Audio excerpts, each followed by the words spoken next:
첫 번째 문제입니다. 첫 번째는 그냥 기본 문제, 대입 문제예요. 대입은 개념을 설명을 해드리진 않을게요. 그냥 대입이니까요. 두 다항식 1번 두 다항식 A는 x제곱 플러스 x이다. 그리고 B는 3x 플러스 4에 대하여 3a 마이너스 b의 값을 구하여라. A는 x제곱 플러스 x, B는 3x 플러스 4입니다. A는 x 제곱 플러스 x, B는 3x 플러스 4입니다. 문제는 3a 마이너스 b를 구하라. 차근차근히 넣으시면 돼요. 일단 3 괄호 치고 x 제곱 플러스 x 하시고 다시 빼기 3x 플러스 4는 3x 제곱 플러스 3x 마이너스 3x 마이너스 4입니다. 괄호가 있을 때는 앞에 있는 수를 차근차근 양쪽에다 곱해줘야 돼요. 마이너스는 마이너스 1이 포함된 거기 때문에 마이너스 1을 3x와 4에 각각 곱해주셔야 돼요. 보시면 3x가 있고 마이너스 3x가 있어서 없어지고 답은 3x 제곱 마이너스 4네요. 답이 있나 볼게요. 답은 1번입니다. 네. 2번은 제가 말했던 개수 비교입니다. 개수 비교란 일단 개수에 대한 설명부터 해드릴게요.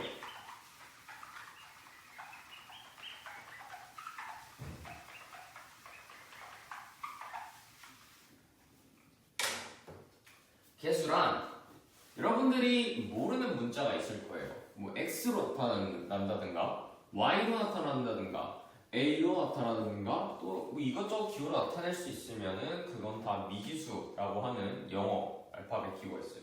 근데 여기 앞에 숫자가 가끔 붙을 때가 있어요. 가끔이 아니라 자주 붙죠. 이런 것들을 다 개수라 해요. 그러면 라지 A의 개수는 몇인가요? 여기 나와 있듯이 9, X의 개수는 4입니다. 그리고 Y의 개수는 6이에요. 개수는 미지수 앞에 붙는 상수항들을 의미합니다. 그 개수입니다. 개수 비교란 여러분들이 좌항, 우항을 구분하는 기준을 아시는지 모르겠지만 이퀄 표시, 등호 표시가 있을 때 이 옆에 있는 항들을 좌항이라고 좌변이라고도 하죠. 좌변이라고 볼게요. 저 정확한 말이니까. 좌변이라 하고 여기는 우변이라 할 거예요. 등호 표시가 있기 때문에 좌변과 우변은 항상 같아야 돼요.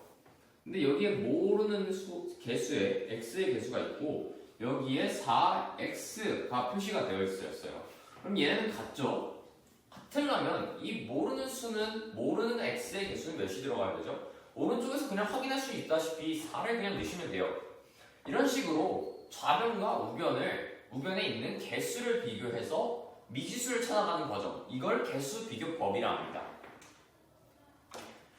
기본 개념을 설명을 해드렸어요. 문제가 조금 더 어려우니까 문제를 통해서 조금 더 개념을 확실히 다져보도록 하겠습니다. 문제 2번 등식 등식 2 x 제곱 플러스 x 다시 등식 2x 제곱 플러스 x 플러스 2 괄호 닫고는 ax 제곱 플러스 2x 플러스 b가 x에 대한 항등식일 때 두 상수 a, b에 대하여 a 플러스 b의 값은 항등식이란 좌변과 우변이 항상 같아지는 식을 의미합니다. 제가 이꼴 표시를 했듯이 좌변과 우변이 같으면 그건 항등식입니다. 문제 풀게요.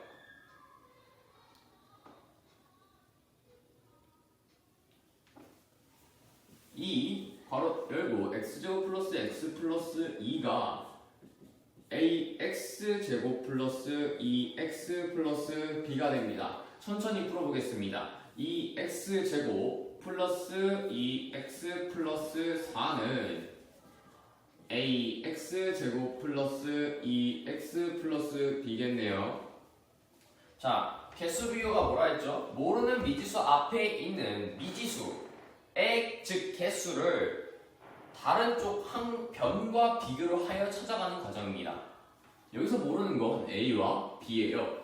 근데 x제곱 있죠? 그럼 자변을 찾으면 되겠네요. a는 이고 b는 이러한 상수 또한 상성 또한 개수라고 해요. 그냥 x가 0, x0은 다시 말로 1로 표시를 하는데 이것도 하나의 영어, 즉 제가 미지수라 했죠. 미지수 앞에 있는 개수로 확인해 줄 수 있기 때문에 상수항 또한 개수로 인정을 합니다. 그래서 상수항 그냥 뭐 하시면 돼요. 상수항 4와 b는 같다. 그래서 4입니다. 답은 뭔지 볼게요. a 플러스 b의 값을 구하라네요. 그러면 그냥 a는 2고 b는 4이니까 답을 구하면 되겠다라고 생각을 해주시면 되고요. 다음은 3번입니다. 죄송해요. 제가 지금 핸드폰을 보는 게 아니라 저도 개념을 뭘 설명할지 너무 많아서 까먹기 때문에 3번 나머지 정리입니다. 나머지 정리가 솔직히 지금 이런 문제 중에 가장 어렵다 생각이 들고요. 근대 기출을 봤을 때 가장 출제 유형이 빈번해요. 심지어 그 출제 유형도 3번이에요. 무조건. 그래서 꼭 짚고 넘어가셔야 고득점을 할 수 있다. 자, 나머지 정리라는 거를 설명을 해드릴게요. 일단 기본적인 수부터 보여볼게요. 4라는 수를 3의 곱과 어떤 수의 합으로 3의 어떤 곱과 합으로 표현을 해볼게요. 그럼 4는 3 곱하기 1 플러스 1로 표현할 수 있겠다. 그렇군요. 그럼 7을 표현해볼게요. 7을 2에 대한 수로 표현을 해볼게요. 2가 몇 개 있어야 되죠? 3개가 있어야 합니다.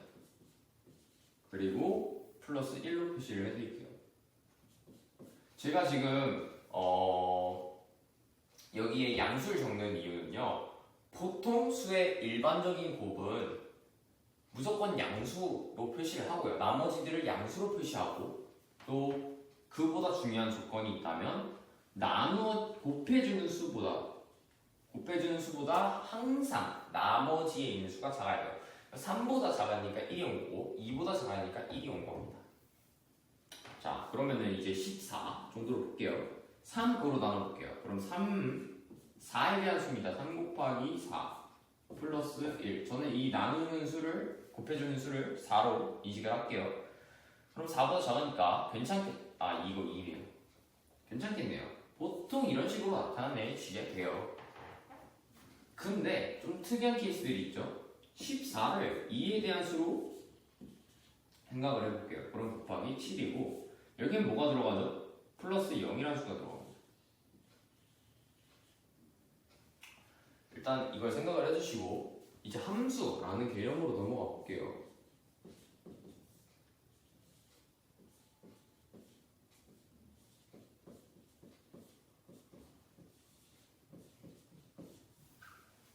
어떤 함수는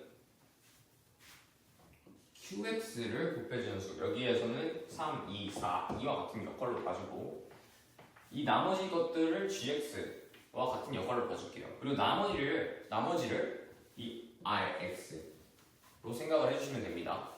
r은 rest, 영어로 나머지라는 의미를 갖고 있는 함수예요. 갖고 있어요. 그래서 r로 적어주는 거고요. 나머지라는 의미이기 때문에 그럼 여기서 조건은 당연히 qx보다 rx는 작다는 전제가 당연히 들어가 있어야 되는 거예요. 근데 여기서 중요한 게 있다면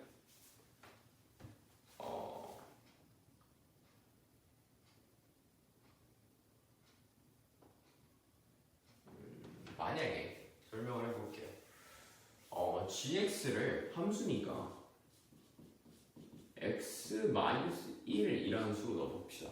그러면 fx는 x-1 곱하기 qx 플러스 rx라는 수로 표시가 되는데 이거는 항등식이기 때문에 여기도 좌변과 우변이 결국 같은 항등식이기 때문에 x에 어떤 수를 넣어도 항상 일치해야 돼요. 다시 말합니다. 함수 좌변 우변이 항등식이다, 같다란 항등식이다 라는 전제가 있으면 어떤 미지수에 어떤 수를 넣든 어떤 수를 대입하든 항상 값이 같아야 돼요. 좌변과 우변이. 그래서 저는 여기다가 1이라는 수를 넣을게요. 그러면 F1은 1 빼기 1 곱하기 Q1 더하기 R1이라는 수가 나오네요. 근데 1 빼기 1은 0이죠. 그럼 0 곱하기 QX는 다시 0이 됩니다. 그럼 F1은 결국 R1이다라는 수가 나와요. 이게 바로 나머지 정리를 하는 건데, 만약에 곱해주는 수가 있고 그거와 다시 곱해지는 수가 있을 때 그 QX, GX가 0이 될 수 있도록 미지수를 넣어주시게 된다면 여기에 그 수를 넣고 저기에 그 수를 넣었을 때 F 땡 그리고 FR 땡의 이 수를 넣어줬을 때 나머지가 바로 나오게 된다. 나머지가 항상 일치하게 된다는 걸 가지고 활용하는 게 바로 나머지 정리예요. 아마 확실히 이해가 안 되셨을 거예요. 그러니까 문제를 보면서 나머지 정리가 정확히 무엇인지 확인해 보도록 하겠습니다.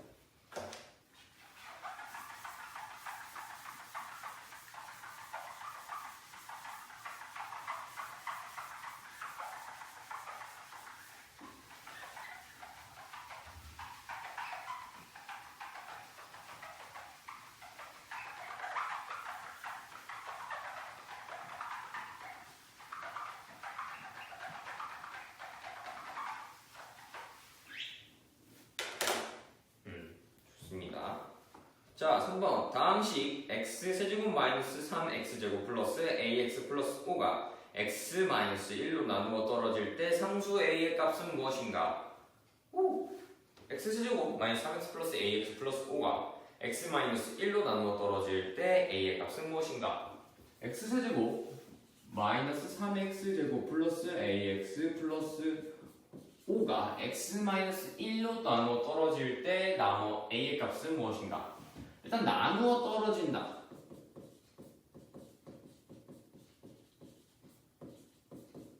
라는 게 뭘까요?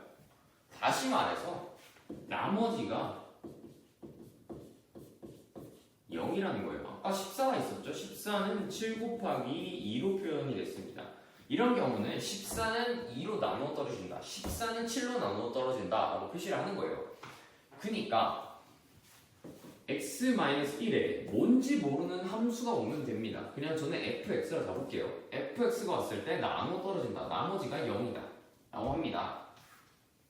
그렇게 되면 여기서 나머지 정리를 어떻게 써야 될까요?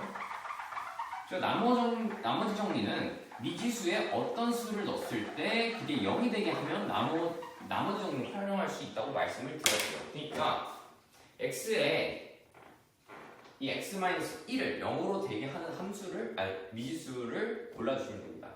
뭐죠? 1이죠. x에 1을 대입해 볼게요. 그러면 1 빼기 3 플러스 a 플러스 5가 0 곱하기 f1 플러스 0입니다. 그러면 마이너스 2 플러스 a 플러스 5가 0이니 a는 마이너스 3이겠다. 답은 2번이죠. 나머지 정리를 다시 한번 말씀드릴게요. 어떤 함수 fx가 있을 때 그 함수를 gx 그리고 qx의 곱과 rx라는 나머지의 합으로 나타낼 수 있는데, gx 혹은 qx가 0이 되는 미지수가 있을 때, 즉 x-1이라면 1 같은 수를 넣어서 0이 되게 하는 경우가 있을 때 그 수를 넣게 된다면 gx, qx의 곱은 없어지고 f의 땡값을 넣은 값 그리고 r, 나머지의 땡값을 넣은 값이 항상 같아진다 라는 결론이 도출되고, 이거를 활용해서 문제를 푸는 게 바로 나머지 정리입니다. 여기 같은 경우는 좌변이 fx고 이게 qx, gx, rx인데 rx가 0이기 때문에 이것만 고려해주면 되죠. 이게 0이 되는 x1을 넣고 계산을 했을 때 a가 마이너스 3이 된다, 이러한다, 이런 게 바로 나머지 정리이다 입니다. 자, 어려운 거 넘기셨어요. 좋습니다.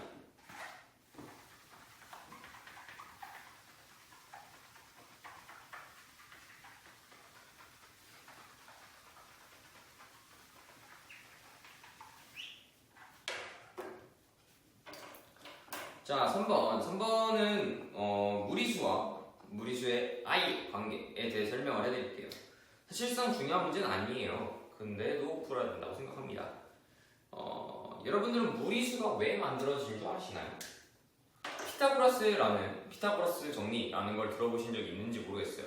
삼각형에서 그 삼각형이 직각삼각형일 때 그려보죠. 직각삼각형.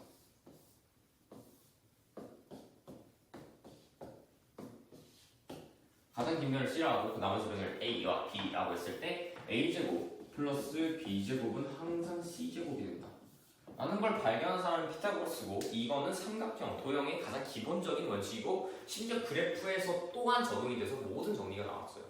이걸 통해서 수학이 발전했다, 대수학이 발전했다라고 해도 과언이 아닐 정도로 중요한 정리입니다. 근데 이런 위대한 사람이 감각이 있는 거예요.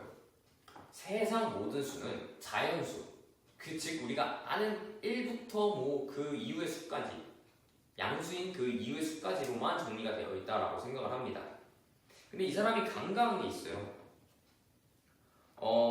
당신 그중 어느 제자가 한번 말을 합니다. 선생님께서는 모든 수가 자연수로 되어 있다 하셨습니다.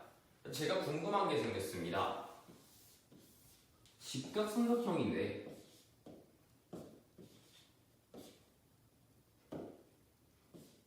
가장 긴 변이 3이고 그 나머지 변이 1인 경우 이 남아있는 변이 무엇입니까?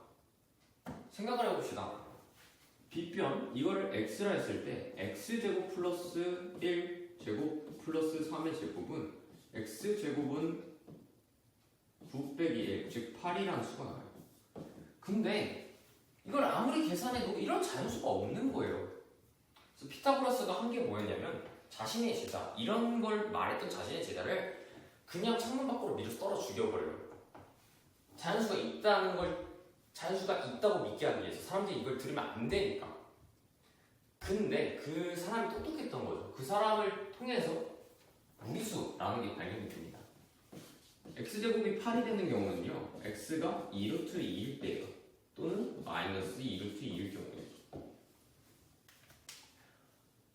즉 자연수 외의 것, 혹은 자연수를 포함하기도 해요. 자연수를 포함할 수도 있는 개념이에요.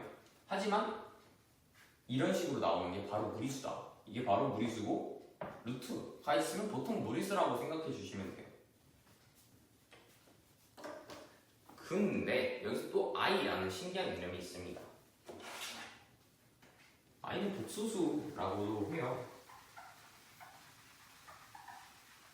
여러분들께 이런 광범위한 개념을 설명해 주는 건 오히려 기억만 못하고 혼란만 줄 수 있어서 i에 대한 설명을 간단하게 넘어가도록 하겠습니다. i란 무엇이냐? 복소수 중, 즉 무리수 중 하나의 개념인데 루트 안에 마이너스가 들어가 있는 개념이에요. 사실상 이런 숫자는 절대 존재할 수 없죠. 근데 i의 1승을 i라 하고요, i의 제곱을 마이너스 1이라고, i의 세제곱을 마이너스 i라 하고, i의 4제곱을 다시 1이라 합니다. 그리고 i의 5승, 6승, 7승, 8승, 9승, 10승, 11승, 12승, 이게 계속 반복돼요. 왜 그러냐? 복소수에 대한 계산 방법을 설명을 해드릴게요. 이건 그냥 마이너스 1의 루트라고 했습니다. 이건 어떻게 계산하냐? 마이너스 1 곱하기 마이너스 1인데 이게 그냥 안에 거 곱해주면 될 것 같지만 안에서 둘 다 마이너스일 경우는요, 마이너스 하나를 뽑아주는 게 계산 원칙이에요. 그래서 루트를 묶고 마이너스 1 곱하기 마이너스 1이니까 이건 1이 되므로 마이너스 루트 1이다. 다시 이건 i 세제곱입니다. 그럼 i 제곱에 다시 i만 곱해주면 되겠죠? 그럼 i 제곱은 곱하기 i인데 이건 마이너스 루트 1 곱하기 i입니다. 다시 말해서 죄송해요, 이걸 잘못 적었네. 마이너스 1 곱하기 i입니다. 마이너스 1에 마이너스 루트 i가 마이너스 1이 붙는 거죠. 이야. 그러면 마이너스 이거고, 다시 말해서 i를 곱해줬을 때 마이너스 i가 나오는 겁니다. 그리고 네 번째, 이거는 i 세제곱 곱하기 i만 해주면 되겠죠? 마이너스 i가 있었으니까 다시 i를 곱하게 되면 마이너스 루트 1에 이렇게 되니까 다시 마이너스를 여기서 사용했듯이 마이너스 하나 뽑아주시고 다시 마이너스 하나 뽑아주시고 마이너스 1 곱하기 마이너스 1 이건 다시 1이 되므로 그냥 1입니다. 아마 계산을 해보시면 알겠지만 이게 무한 반복돼요. i 5제곱도 i가 나오고 i 6제곱도 마이너스 1이 나오고 i 7이 마이너스 i 8이 다시 1이 나오고 다시 i 9가 i가 되고 이게 무한적으로 반복되는 순환이 될 거예요. 그냥 해보시면 해보시는데 사실상 결과가 중요한 거지 이거를 과정을 일일이 기억하실 필요가 없어요. 그냥 1, 5, 9는 i가 나오고 2, 6, 10은 마이너스 1이 나오고 3, 7, 11은 마이너스 i가 나오고 4, 8, 12는 1이 나온다. 이런 식으로만 기억을 해주시면 돼요.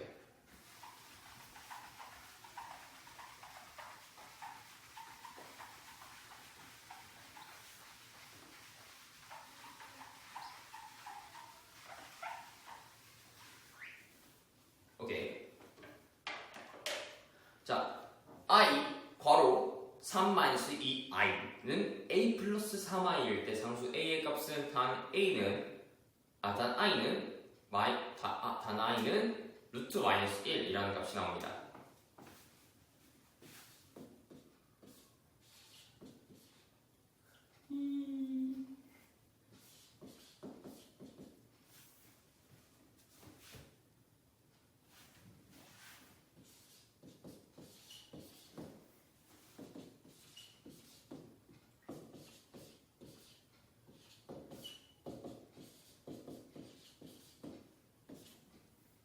계산해 볼게요. 3i 이거 뭐였죠? 마이너스 1이었죠?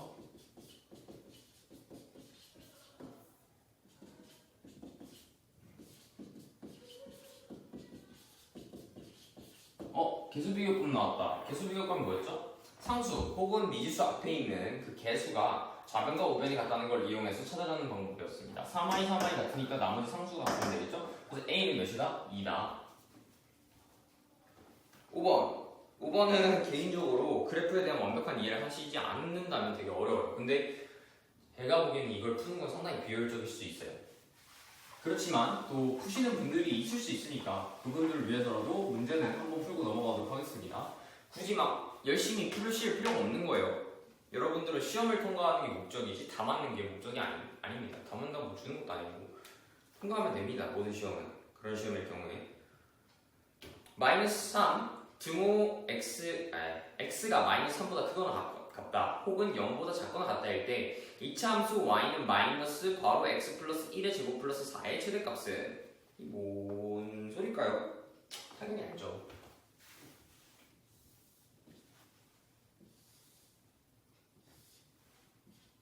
x, y 범위는 제한 번역은 이렇게 되고 그래프는 y는 죄송합니다 1의 제곱 플러스 4입니다.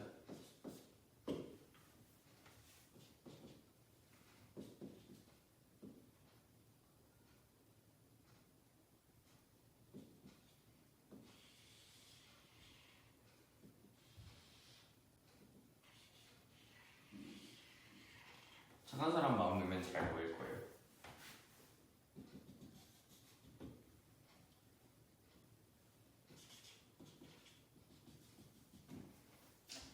잘했다. 진짜 잘 그렸어.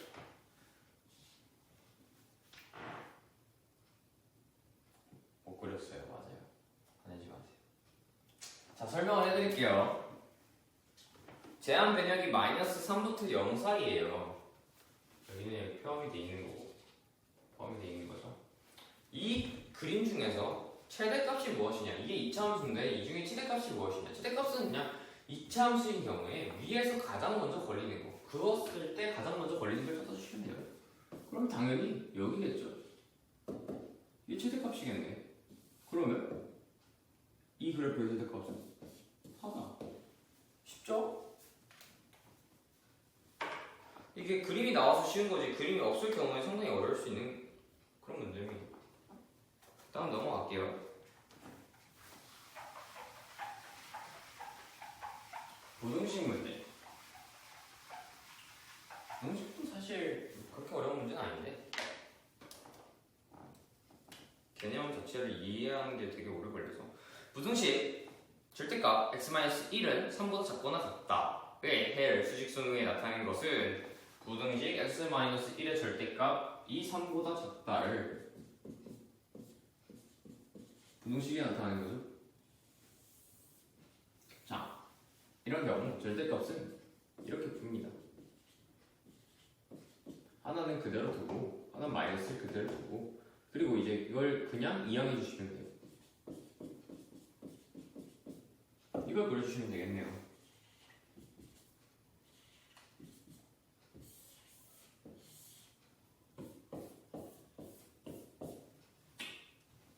있나 볼까요? 답은 4번. 다음 7번. 7번은 점과 점 사이의 관계에 대해 설명을 해드릴게요. 개념 많이 왔어요. 조금만 더 하시면 돼요.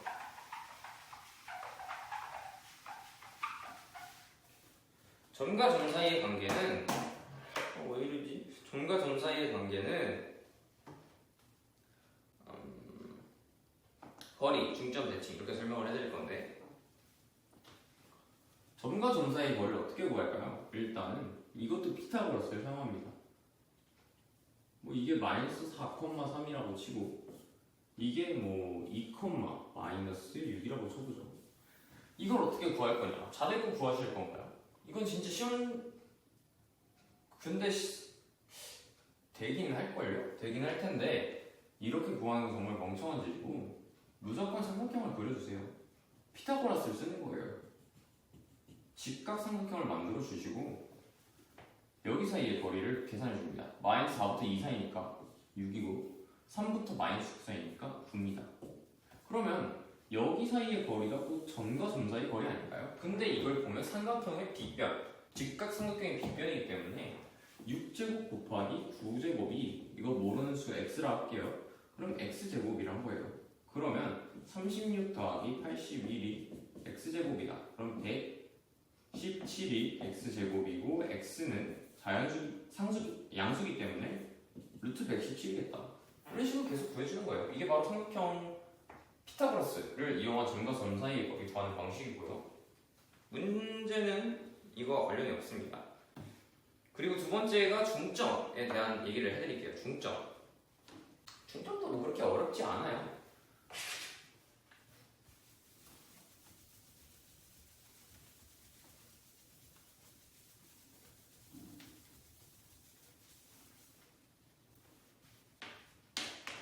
중점이란 점이 있다 칩시다.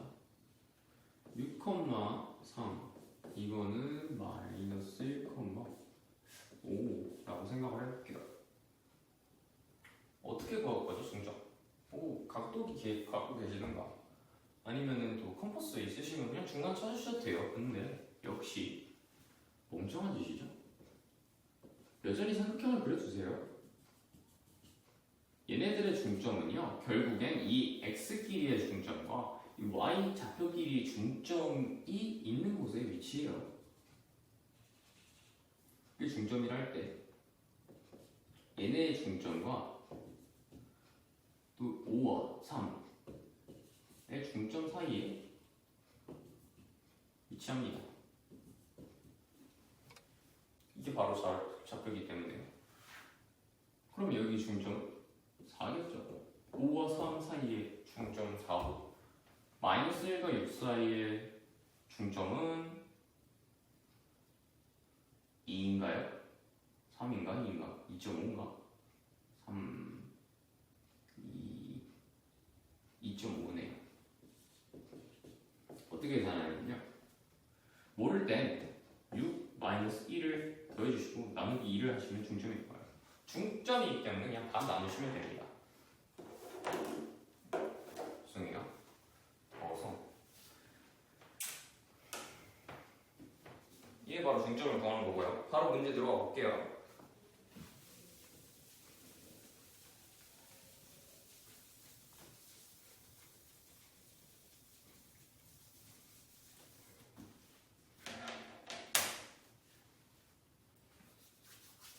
적표평면 위에 2점, 마이너스 5,7 그리고 1,1에 대하여 선분 AB의 중점 좌표는 이거 계산할 필요도 없습니다. 그냥 x끼리의 중점과 y끼리의 중점 그걸 구한 값이 중점이 좌표이다.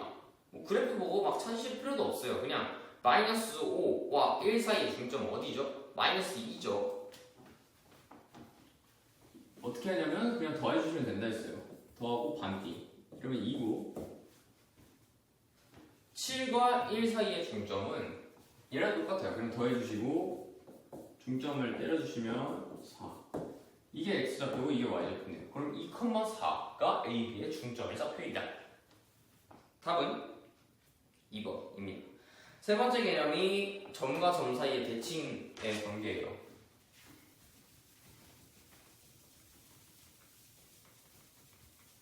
뭐 4,5라는 점이 있다고 해봅시다.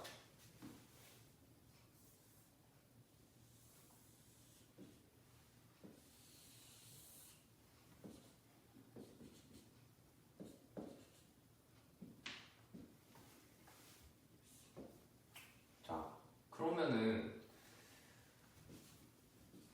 x축과 y축 이건 x축, 이거 y축이라고 하는데 x축 대칭을 하면 어떻게 될까요? 그냥 x축을 중점으로 중심으로 반 접어주시면 돼요. 캐모플레이즈 하는 것처럼 그거를 접어주시면 그냥 이게 여기로 오겠죠? x는 그대로 있고 그러면 얘는 4, 마이너스 5가 되겠네요. 그냥 y좌표에 마이너스 붙여주면 x축 대칭이 된다. 이게 바로 x축 대칭. 그럼 y축 대칭이면 y를 중심으로 그냥 접어주시면 돼요. 그러면 마이너스 4, 5가 생기겠네. 그러면 이게 바로 마이너스 4, 5. 아, y축 대칭은 x좌표에 마이너스만 붙여주면 되는구나. 이게 바로 y축 대칭이다. 아, 그렇구나. 원점 대칭을 생각을 해볼게요. 원점은 어떻게 대칭해야 될까요? 여러분들에게 항상 추천드리는 건요. 무조건 삼각형을 그리세요. 원점을 대칭으로 이만큼 오고 이만큼 오면 대칭이 된 거예요. 근데 삼각형을 사용하면 이쪽 이만큼 가고 이쪽 이만큼 가고 대칭해서 이쪽 이만큼 가고 이쪽 이만큼 가고 하면 대칭을 만들 수 있어요. 원점 대칭을. 그래서 이건 답이 마이너스 4, 마이너스 5다. 아, 원점 대칭이 되는 경우에는 그냥 x에 마이너스 그리고 y 좌표에 마이너스 붙인 다음에 하면 이게 바로 원점 좌표구나. 원점 대칭이구나. 다 했네요.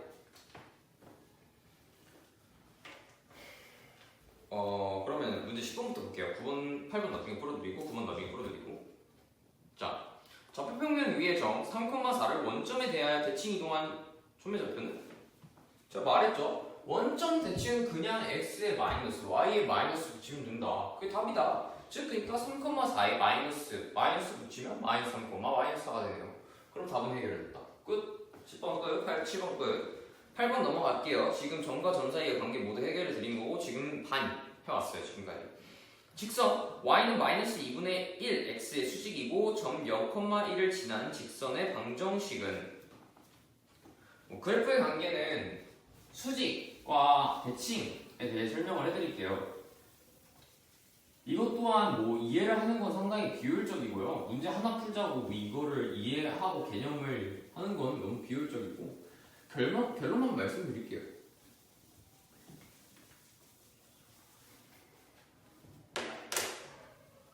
세 그래프가 있다고 쳐봅시다. y는 ax 플러스 b가 있고 y는 px 플러스 q가 있고 y는 ax 플러스 r이 있어. 그럼 이 그래프들을 얘를 1그래프, 얘를 2그래프, 얘를 3함수, 그래프, 다함수예요, 함수. 그거 했을 때 이게 1 함수였다고 쳐봅시다. 그럼 이 함수가 얘랑 수직이 돼요. 그리고 3함수가 얘랑 평행이래요. 1함수랑. 그럼 얘네들의 관계가 무엇이냐? 무조건 기억하고 그냥 기억만 하시면 돼요. 이거는 이해가 하는 게 너무 귀찮아. 그래서 a 곱하기 p를 하면 마이너스 1을 나온다. 이게 다시 말해서 즉 1의 함수의 x계수랑 2함수의 x계수를 곱했을 때 마이너스 1이 나온다. 이게 바로 수직 관계이다.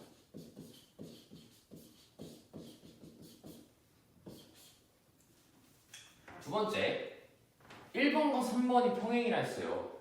근데 평행하다는 건요, x의 개수가 같다라는 걸 의미해요. 그래서 제가 여기에도 APC라는 게 그런 의미였어요. 근데 그러면 2번과 3번의 관계는? 2번과 3번의 관계는 1번과 2번에서 AP의 값이 마이너스 1이라는 걸 확인을 했죠. 근데 2번과 3번의 x 개수도 AP예요. 그럼 2번과 3번은 마이너스 1이겠네? 그럼 얘는 2번과 3번도 수직관계겠다라는 걸 충분히 유추할 수 있어요. 자, 3번 볼게요. 8번 볼게요. 죄송해요. 직선 y는 마이너스 2분의 1x의 수직이고 점 0,1을 지나는 직선의 방정식은 수직이다. 수직이다 뭐였죠? 수직이다. 곱했을 때 그 함수의 x 개수를 곱했을 때 마이너스 1이 되게 하면 된다. 단 모든 조건은 1차 함수 내에서만 되는 거고.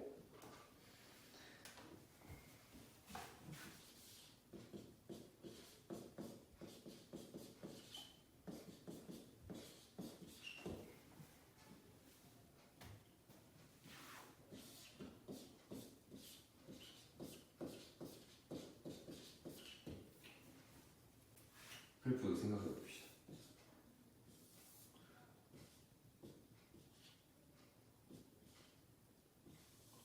이게 마이너스 2분의 1x 플러스 3이라는 그래프예요. 근데 얘랑 수직이라는 건요, 마이너스 2분의 1이랑 곱해서 마이너스 1이 나오는 수는 바로 2입니다. 그럼 그 함수의 x개수는 2겠다 라고 생각을 하시면 되고요. 근데 그게 0,1을 지난대요. 2를 지나면서 이 기울기가 이 정도 되면서 1을 지난다? 그럼 이렇게 그거 볼까요? 아, 쉽네. 그러면 y는 2x 플러스 1이겠네. 0,1을 지나니까 여기 0을 쓸 때 1이 나오면 0,1을 지나는 거잖아요. 그럼 y는 답은 나왔네. y는 2x 플러스 2분의 1이 답입니다. 답은 1번이고요. 9번은 원의 그래프를 완벽하게 그리실 줄 알아야 되는데 뭐 하실 수 있으면 하는 거고 안 풀어도 되는 문제예요. 중요한 문제 아니에요. 알면은 뭐 그냥 조금 더 고득점 할 수 있는 건데 딴 데서 평균 내셔서 통과하고 100점 맞아서 통과하고 다 통과한 건데 굳이 막 이런 데 힘들으실 필요는 없잖아요. 자, 중심의 좌표가 3,2이고 반지름의 길이가 1인 원의 방정식은 그냥 바로 풀어드릴게요. 3,1을 지났을 땐 마이너스 3을 곱해주시고 이게 답입니다. 그냥 마이너스 점을 지났을 땐 이렇게 마이너스 하나씩만 딱 붙여주시면 돼요. 그리고 반지름의 길이는 뭐 무조건 그 반지름의 제곱의 꼴로 표현해 주시면 되는데 이건 1이었기 때문에 제가 그냥 간단하게 1로 표시를 한 거고 만약에 반지름의 길이가 2였다 하면은 2의 제곱으로 적어주셔야 됩니다. 그러니까 4로 적어주셔야 되는 거겠죠. 여기는 1이기 때문에 적어드린 거예요. x-3의 제곱 플러스 y-2의 제곱이 1이다. 답은 5번, 4번. 11번 연립부등식 2개 y는 x-1의 그래프보다 작거나 같다. 혹은 y는 -2보다 2의 미만이다.의 영역을 좌표 평면 위에 알맞게 색칠한 것은 오케이. 이것도 중요한 문제. 뭐 중요하다면 중요하겠지만 굳이 시간 들어서 연습할 필요가 없는 문제.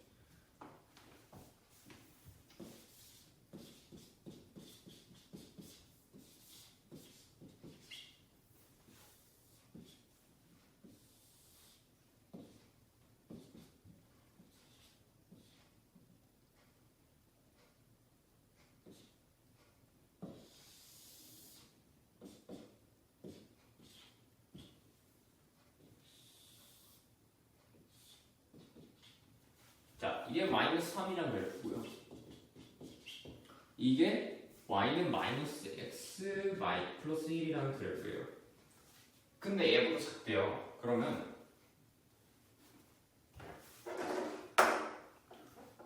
이렇게 한번 칠해주시는 거예요.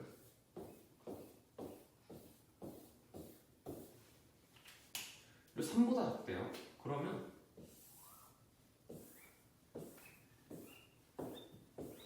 이 파란색과 빨간색이 두 개가 들어가는 영, 이게 바로 답입니다. 답이 있는지 볼게요. 답 3번 있죠? 정확히 있죠? 자, 12번 두 집합 A는 1, 2, 5, 10, B는 3, 2, 3, 5, 7에 대하여 N, A교 집합 B의 값을 구하시오. 이 교집합 표시가 뭐냐면요, 그냥 공통된 부분을 찾으란 거예요. 이게 바로 그냥 공통된 부분 찾으세요, 같은 부분 찾으세요 라는 그래프고요. 뭐 어떤 집합 앞에 n이 붙어 있을 경우에 이 집합에 포함된 원소의 개수가 무엇이야? 그러니까 원소의 개수라는 건 뭐 여기 안에 조그마한 수들이 몇 개가 있어 라고 물어보는 건데, 뭐 A의 넘버부터 구해볼게요. 넘버 A는 1, 2, 5, 10이니까 4개인 거고, 넘버 B도 2, 3, 5, 7이니까 4인 거예요. 근데 A교 B는 같은 게 2, 5 두 개죠. 그러면은 A교 B는 2, 5라는 집합인데 이 두 개의 원소의 개수 n을 붙였으니까 몇 개야? 두 개인 거죠. 두 개. 답은 1번, 2번입니다. 2입니다. 명제. 명제를 역과 이의 개념 막 이런 것까지 설명을 해드리려 했는데 사실상 의미가 없는 것 같아요. 그냥 제가 재미삼아 하나를 갖고 왔는데, 저는 서울시 노원구 월계동에 삽니다. 시라는 집합 안에 있는데 거기 중에서도 노원구에 살고요. 월계동이라는 곳에 살아요. 그럼 제가 성우는 월계동에 산다. 그러므로 노원구에 산다. 이건 괜찮은 거죠. 성우는 노원구에 산다. 그러므로 월계동에 산다. 이건 잘못된 집합인 거죠. 성우가 월계동에 산다면 노원구에 산다 라고 해볼게요. 성우가 월계동에 산다면 노원구에 산다. 이건 맞는 집합이에요. 집합이 아니라 명제예요. 근데 대우라는 걸 사용해 봅시다. 대우는 얘네를 뒤집어서 부정을 해주는 거예요. 하나씩. 부정은 이렇게 느낌표 표시, 물결 표시로 하는 거고. 그러면 성우는 월계동에 산다. 성우가 월계동에 산다면 노원구에 산다 라는 명제였는데, 그럼 이제 부정하니까 성우가 노원구에 살지 않는다면 월계동에 살지 않는다. 노원구에 살지 않는다면 이 밖에 보이겠네. 그러면 월계동에 살지 않는다. 월계동 밖에 보면 같죠? 같은 말이네. 성우가 노원구에 살지 않는다면 노원에 살지 않아. 그러면 월계동에 살 수가 없는 거죠. 노원에 사는 거니까. 즉 일반 명제와 대우 명제는 항상 진리값이 같아요. 참이면 참인 거고, 대우도 거짓이면 거짓인 겁니다. 대우라는 건 그냥 뒤집어서 부정만 해주시면 된다는 거. 그럼 이제 조금만 다르게 볼게요. 성우가 월계동에 산다면 서울시에 산다 라는 참집합이 있어요. 참집합이에요. 그럼 이제 부정을 해볼게요. 성우가 월계동에 살지 않는다면 서울시에 살지 않는다. 잠시만요. 성우가 월계동에 산다면 서울시에 산다. 월계에 산다면 서울에 산다. 부정을 해볼게요. 서울에 살지 않는다면 월계에 살지 않는다. 이건 참인 집합이죠. 제가 그렇게 사니까. 서울시에 살지 않는다. 이 나머지 부분에 살지 않는다면 월계동에 살 수 없겠죠. 당연히 없는 거죠. 대우는 항상 모든 집합, 모든 명제, 모든 그 원래 명제와 항상 진리값이 같아요. 참이면 참인 거고 거짓이면 거짓인 것입니다. 자, 근데 여기는 뭐 그런 걸 물어본 게 아니었고요. 명제, x가 1보다 크면 x제곱은 1보다 크거나 같다의 대우는, 그럼 부정을 해볼게요. 등호가 있을 때 등호 없애주시면 되고요. x제곱이 1보다 작거나 같을 때, 이거부터 할게요. x가 1보다 크다면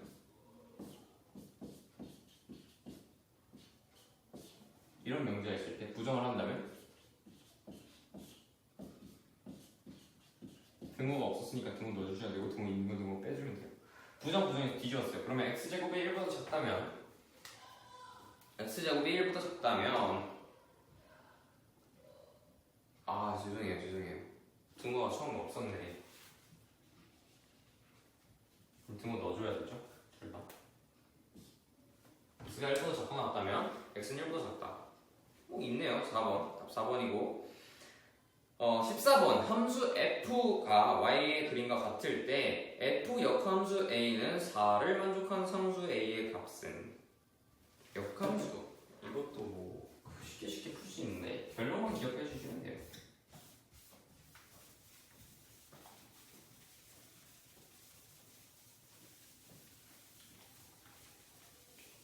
역함수의 성질을 기억해 주시면 되는 건데 뭐 f에 1을 넣었을 때 4가 나오는 함수 f가 있었다 쳐봅시다. 그러면 f의 역함수에다가 4를 넣으면요 1이 나와요. 이 성질을 갖고 그냥 하시면 되는 거예요. 그러면 f의 역함수에 a를 넣은 게 4가 나왔대요. f의 역함수에 a를 넣은 게 4가 나왔대요. 그럼 f에다 4를 넣으면 a가 나오겠네. 이거의 값은 항상 같은 거를 역함수의 성질을 이용을 해서 f에 4를 넣으면 f에 4를 넣었을 때 y에서 2로 가죠. 그럼 답은 2. 답 1번입니다. 15번 등차 수열. 등차 수열이 지금 마지막 문제예요. 등차 수열. 이 마지막 기념이고 빨리빨리 끝내봅시다. 한번. 수열이라는 게 뭐냐면요. 수의 나열을 그냥 다 수열해야 돼요. 1, 6, 7, 8, 9, 10 이렇게 쫙 나열하세요. 그러면 다 수열이에요. 근데 중요한 게 뭐냐면 등차 수열과 등비 수열이라는 게 있는 거예요. 등차 수열은 수열이 일정하게 차이를 나는 거예요. 이건 일정하게 2라는 차이를 갖고 있죠. 그럼 등차 수열이 되네. 1, 점점점점 1, 2 쫙 나열되어 있어요. 그럼 이건 등차 수열인가요? 맞아요. 왜냐면 등차가 0인 경우인 거죠. 등차가 0. 그럼 다시 7, 2, 마이너스 1, 마이너스 4, 점점점점으로 갔어요. 그럼 이거 등차 수열 맞나요? 등차 수열 맞아요. 등차수와 마이너스 죄송합니다. 이건 오겠네요. 등차가 마이너스 3인 경우. 그러니까 등차는 양수가 되든 0이 되든 1이 되든 아무 문제가 없어요. 그냥 등차가 계속 일정하게 그 앞에 항과 뒤에 항의 차이가 일정하게 수가 나열이 되어 있다면 그건 모두 등차 수열이에요. 이게 바로 등차 수열의 개념이고요. 그리고 두 번째 등비 수열의 개념이 무엇이냐? 등비 수열은 그 앞에 항과 뒤에 항의 비율이 일정하게 움직이는 거예요. 1, 4, 16, 64, 256 이렇게 쭉쭉쭉쭉 나갑니다. 그럼 이거는 등비 수열이죠. 왜냐? 등비가 4인 거예요. 4, 4, 4, 4, 4, 4 곱하면서 나가기 때문에 그 등비가 비율이 일정하기 때문에 일정하다 등자를 써서 등비 수열이라고 하는 겁니다. 그러면 이제 뭐 81, 9, 3, 1, 3분의 1 점점점점 나간다 해볼게요. 죄송해요. 81, 27. 그 등비 수열 맞나요? 맞죠? 등비가 3분의 1인 경우에요. 81 나누기 3분의 1은 27이고 27 나누기 3분의 1은 9고 9 나누기 3분의 1은 3이고 3 나누기 3분의 1은 1이고 1 나누기 3분의 1은 3분의 1이기 때문에 등비가 3분의 1인 등비 수열이 나온 거예요. 즉 등비가 분수가 되든 양수가 되든 등비가 그 비율이 일정하기만 하면 등비 수열이 모두 성립이 되는 겁니다. 이게 옛날에는 교육과정 속에 뭐 일반항을 구하는 과정이 있었나 요즘 최근에는 트렌드가 그 직접 써서 계산할 수 있는 방법으로 무조건 갖고 있어요. 요즘 막 등비가 100이 넘는다, 그 항이 100이 넘는다 이런 게 나오지 않아서 직접 손으로 쓰면서 푸는 게 정석풀이가 맞습니다. 15번 볼게요. 1, 4, 7, 10, A, 16. 다음 수열이 등차 수열일 때 상수 A의 값은 이 등차가 몇일 것 같나요? 3이겠죠, 3. 그러면 10에다 3 더하면 13인 거예요. 16에서 3 빼면 13인 거예요. 답 3번. 또 18번도 바로 갈게요. 수열 AN이 A1, AN 플러스는 2분의 1분의 AN에 봅시다. 단 A는 1부터 3까지 계속 증가하는 수이다. 를 만족할 때 A4의 값은 이게 뭘까? 저는 바로 알 수 있을 것 같은데 여러분들은 조금 써볼게요. n은 1부터 계속 늘어나는데요. an은 1이었나요? 2고 an 플러스 1은 2분의 1 an이래요. 그러면 n은 1부터 계속 증가함이 하나하나 차례대로 넣어보도록 하겠습니다. n을 1에 넣었을 때 a2는 2분의 1 an이네요. 근데 답이 a1이 2였으므로 a2는 1이고 a3는 2분의 1 a2인데 a2가 2니까 2분의 1이겠네요. a4는 2분의 1 a3인데 a3가 2분의 1이니까 a4는 4분의 1이겠네요. 이게 쭉쭉쭉 내려가는 거예요. 2, 1, 2분의 1, 4분의 1 이런 식으로 쭉 가는 수열이 있습니다. 뭔가 보이지 않나요? 2 나누기 2분의 1은 1이고 1 나누기 2분의 1은 2분의 1이고 2분의 1 나누기 2분의 1은 4분의 1입니다. 즉 등비가 4분의 1인 등비 수열이겠다를 충분히 유추하실 수 있어야 돼요. 근데 이제 이거 뭐 그냥 A4를 구하래요. A4 구했죠? 직접 넣어가지고 자 4분의 1입니다. 즉 지금 15번, 18번 끝냈고요. 16번, 17번부터 설명을 해드릴게요. 수열의 합을 나타내는 방식들이 있는데 그거를 어떻게 표현하냐? 시그마라는 기호를 통해서 표현을 합니다. 시그마가 어떻게 생겼냐면 뭔가 2 같은데 거꾸로 되는 이렇게 생겼어요. 근데 여기서 중요한 게 수열은 그 함이라는 게 있단 말이에요. 1, 2, 3, 4 이런 식으로 나가는 수열일 때 첫 번째는 건 1. 그러니까 얘는 1번 항이고 2번 항이고 3번 항이고 4번 항이고 이런 식으로 나가요. 그러니까 얘네도 항이 있을 거 아니에요. 어떤 수열이 있다면 AN을 하는 수열이 있다면 얘네들도 항이 있을 거예요. A1, A2, A3, A4. 근데 이거를 어떻게 더할까? n부터 1부터 더할까? 그럼 끝은 어디로 갈까? AN으로 할까? A 플러스 N, N 플러스 1로 할까? 그러니까 이걸 다 표시해주자. 그래서 N은 P 그리고 Q 이렇게 주는 겁니다. 스타트는 P에서 시작하고 A, P부터 더할 거고 나는 끝나는 건 AQ에서 끝낼 거야 라고 표시를 해주는 겁니다. 시작한 끝항을 꼭 적어주셔야 되고요. 시그마는 AP부터 AQ까지 더하는 거를 이렇게 표현합니다. A에 N이라는 일반 항이 있을 때 첫째 항은 P인 거고 끝에 항은 Q이다. 이걸 합해준 게 이런 식으로 표현해 주는 거예요. 자, 17번 보면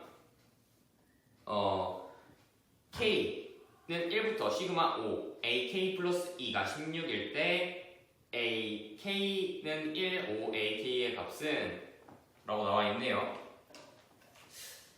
근데 이것도 하나의 AK 플러스 1을 새로운 일반항으로 봐주시면 될 것 같아요. 시그마 K는 1부터 5까지 AK 플러스 2라는 새로운 항이 있습니다. 이걸 직접 적어보세요.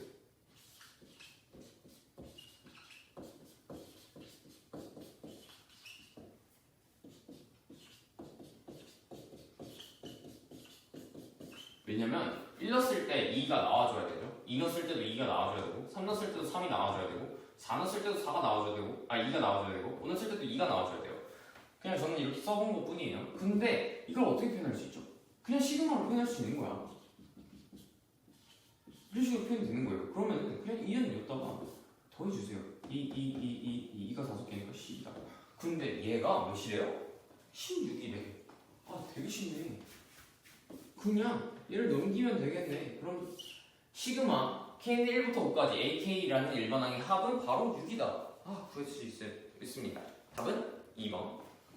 자, 16번, 17번, 19번, 20번은 시간 관계상 넘길게요. 굳이 풀 수 있으신 분들은 물어보셔도 상관없고요. 아마 제가 개인 뒤에 계정을 하나 만들어서 올려드려야 될 것 같네요. 일단 수학 시험은 끝났고, 수학 시험이래요. 바빠가지고 지금 수업은 끝났고, 앞으로도 이런 식으로 강의하실 거니까, 어려우시다면 굳이 안 들으셔도 돼요. 여러분 잘하는 거 해가지고 평균 점수 놀리는 게 훨씬 더 효율적인 공부니까 여러분 마음대로 들으셔도 되고요. 저는 다음 영어 시간에 뵙겠습니다.